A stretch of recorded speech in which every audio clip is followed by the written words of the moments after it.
posisi yang paling tepat ketika mupuk lahan itu posisinya lahan harus benar-benar macak-macak dan tidak tergenangi, minimal lah genangan jangan sampai lebih dari 2 cm. Terus untuk tanaman waktu yang tepatnya adalah pagi. Terus sekarang bagus sekali. Sekarang ini saya nggak pegang jam, tapi yang jelas ini kurang lebih sekitar jam 7:30, 8. Nah, ini sangat tepat. Sampai jam berapa? Sampai jam 10.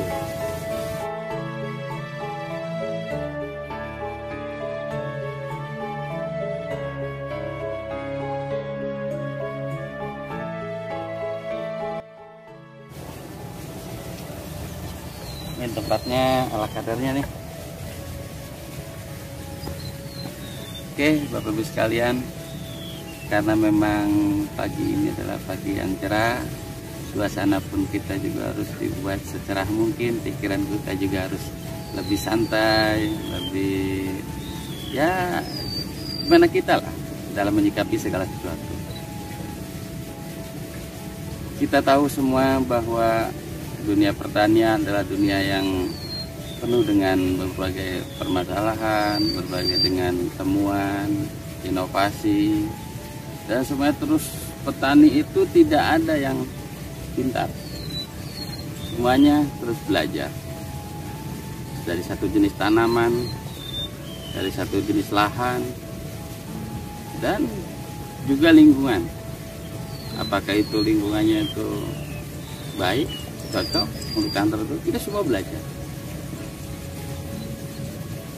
Apalagi dengan adanya produk-produk yang terus membanjiri, bahkan petani sendiri kebingungan mana yang baik ini. Punya pupuk ya, ada pupuk macam-macam lah, ada jenis pupuk organik, pupuk kimia, pupuk hayati dan lain sebagainya. Tapi insya Allah semuanya itu bisa terjawab kalau kita ada keseriusan, kalau kita ada kemauan untuk selalu mencoba trial. Karena petani itu yang berhasil adalah petani yang mau belajar dari apa yang dia kerjakan, dari apa yang dia lakukan sehari-hari, menjadi sebuah inovasi atau syukur-syukur menjadi sebuah pengalaman yang sangat baik. Nah, oleh karenanya sahabat Sinergi PT BES, mari kita sama-sama belajar, terutama kita punya produk ya. Saya kebetulan bawa produknya.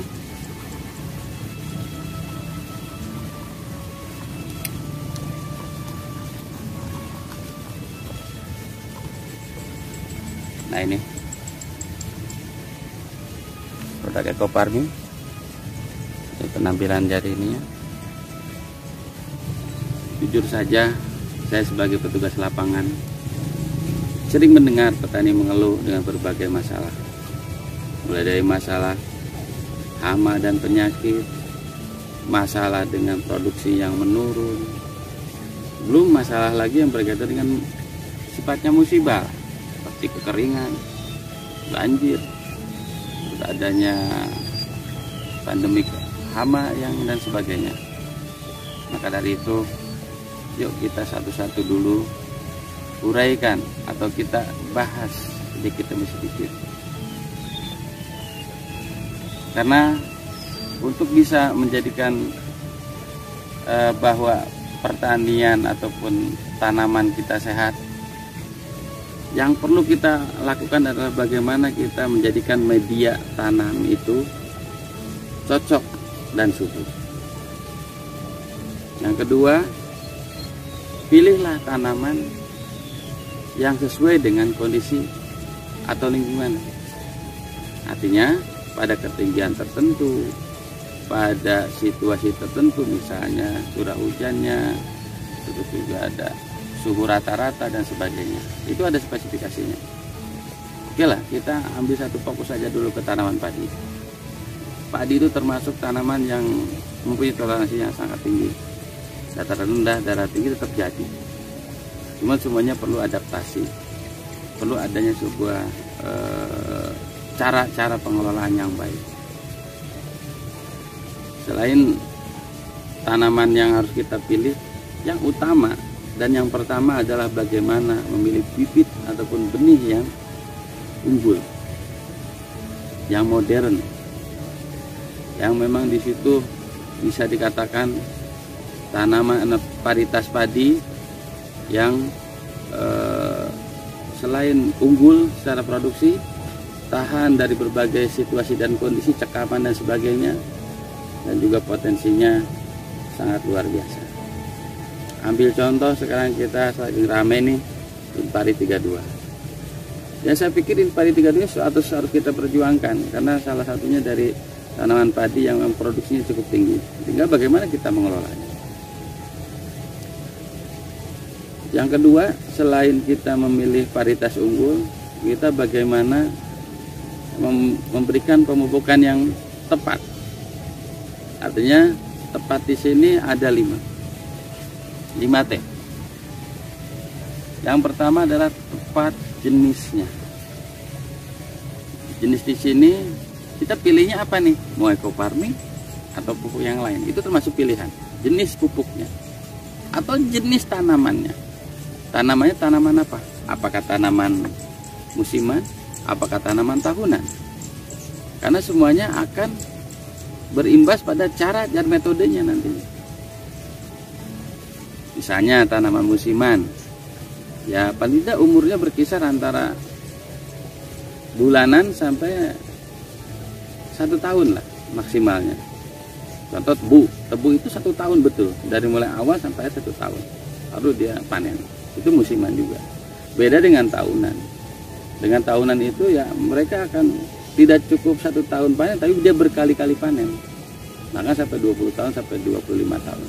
Setelah masih produktif, masih tersebarkan.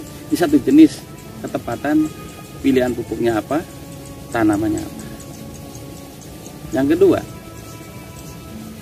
kita juga harus tepat sasaran. Karena pemupukan itu, pertama kita ada istilah mupuk lahan. Mupuk lahan itu kita bagaimanapun lahan kita harus subur. Supaya subur ya dipupuk juga. Terutama pupuk-pupuk yang mengandung bakteri positif, mikroorganisme positif yang nanti akan merestorasi lahan. Dan pilihan tepat adalah ada di sini. Ingat, eco farming nih. Oke. Sasaran selain tanah juga sasaran pada tanaman itu sendiri. Jangan sampai kita tanaman yang kita pupuk bukan pada posisinya. Artinya begini, yang hanya bisa menyerap unsur hara ataupun nutrisi, pertama tugas utama adalah akar tanaman. Makanya penyemprotan itu di awal adalah untuk tanah. Yang kedua adalah dari daun. Daun ada namanya bagian daun yang namanya stomata. Stomata ini bisa melalui pintu atau mulut stomata itu penyerapan unsur hara bisa dilakukan. Makanya sasaran berikutnya adalah daun. Bukan yang lain-lainnya ya. Bukan batang lah, bukan buahnya lah, daunnya. Kalaupun ada sih sebetulnya metode yang boleh dikatakan metode yang nggak biasa lah. Itu dengan sistem injeksi.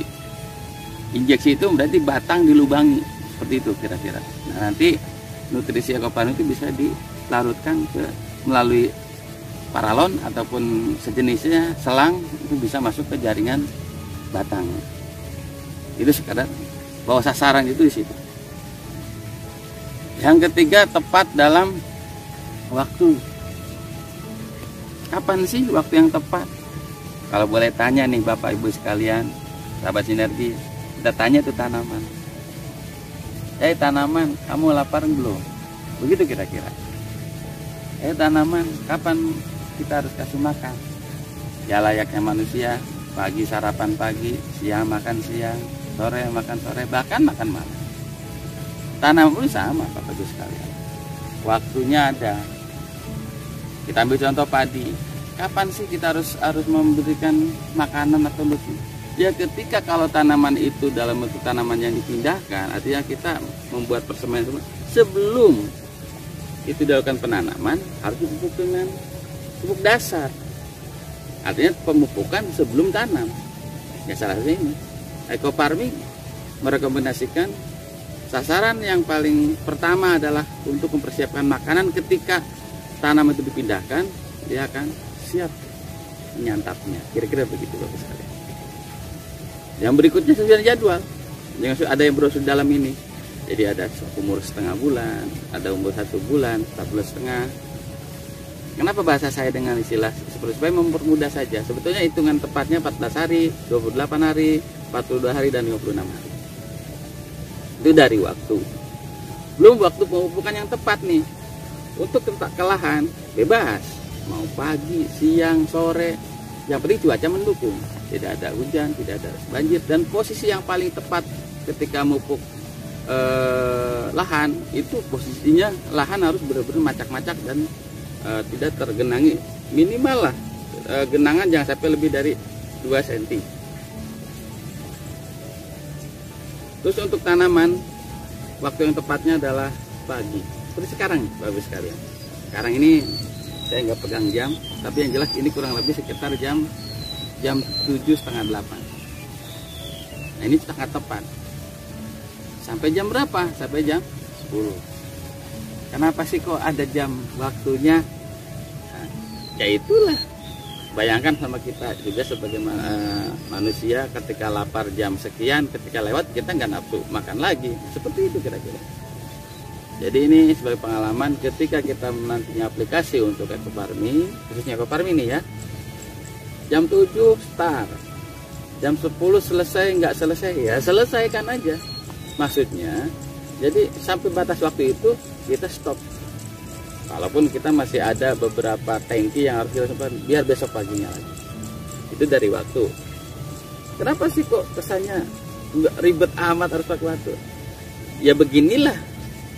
Kalau pengen berhasil, ya ada tata aturan, ada SOP, ataupun ada standar operasional, ataupun standar untuk pengaplikasikan. Yang keempat, oh ya maaf, yang pertama apa Bapak Ibu sekalian? Tepat jenis. Terus tepat sasaran. Yang ketiga tepat waktu. Yang keempat adalah tepat caranya. Caranya seperti apa sih? Apakah pupuk itu dilempar saja begitu? Enggak juga kan. Tetap ini harus dilakukan pencairan dulu ataupun pelarutan dulu ke dalam 1 liter dengan menggunakan air dari tebu, air kelapa, ataupun air hujan yang sudah didapatkan 2 malam loh. Nah yang terakhir, kalau memang semuanya tidak ada ya bolehlah dengan air biasa. Asal jangan air yang tidak sehat lah, maksudnya yang mengandung bahan kimia. Artinya air itu tetap harus air steril. Nah, terus setelah itu baru kita pengenceran. Pengenceran yang tadinya jadi biang ekoparmi, kita akan lakukan misalnya untuk ini lahan misalnya luas 1 hektar. Nah, berapa sih pengencerannya? Ya, kita prinsipnya bagaimana tanaman itu bisa atau lahan itu bisa benar-benar rata untuk dilakukan penyemprotan. Kita ambil contoh untuk 1 hektar 10 tangki. Ya pengencerannya 10 tangki. Nah tangki kapasitasnya berapa? Kalau kapasitasnya 20 liter, ya berarti kita kalikan saja. Nah lalu di situ kita, kalau misalnya dosis untuk lahan misalnya 6 liter dalam 1 hektar padi lah ya.